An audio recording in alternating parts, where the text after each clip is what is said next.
തുടർച്ചയായുള്ള അധികാരത്തിൻ്റെ സുഖം അനുഭവിച്ച് മത്തുപിടിച്ച ഗോവിന്ദാദികൾക്കും നമ്മുടെ അയ്യപ്പദാസിനും അതില്ലാതാവുന്നതിനെപ്പറ്റി ചിന്തിക്കാനേ കഴിയുന്നില്ല. അതിനുവേണ്ടി ഏത് വേഷവും കിട്ടും, ഏത് അവസ്ഥകളിലൂടെയും അവർ കടന്നു പോകും.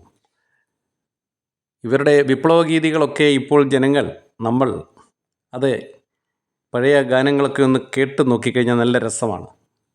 പള്ളിയല്ല പണിയണം പള്ളിക്കൂടമായിരം, പള്ളിയല്ല പണിയണം പള്ളിക്കൂടമായിരം, പുത്തനമ്പലങ്ങളല്ല പണിയിടങ്ങൾ തീർക്കണം എന്നു പാടി അതിനുശേഷം ആരെ ആണോ ഏതാനും വർഷങ്ങൾക്ക് മുമ്പ് തെറി വിളിച്ച് ആക്ഷേപിച്ച് നടന്ന അതേ പതാരവിന്ദങ്ങളിൽ പോയി നിർവൃതി കൊള്ളുന്നതും നമ്മൾ കണ്ടു. ബ്രഹ്മകമലം ശ്രീലകമാക്കിയ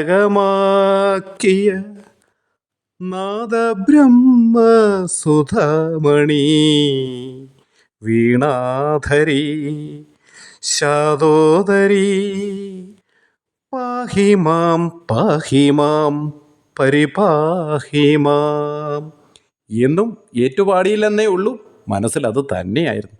എത്ര മാറ്റം!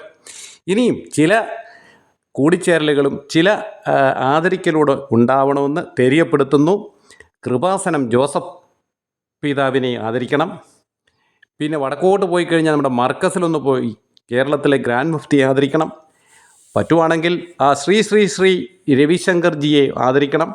ഇനി ആരെയെങ്കിലും വിട്ടുപോയിട്ടുണ്ടെങ്കിൽ സദയം നോട്ട് ചെയ്തിട്ട് സഹാക്കൾ തെര്യപ്പെടുത്തി കൊടുക്കണം. മെയ് മാസത്തിന് ഏതാനും മാസങ്ങളേ ഉള്ളൂ. ലാൽ സലാം.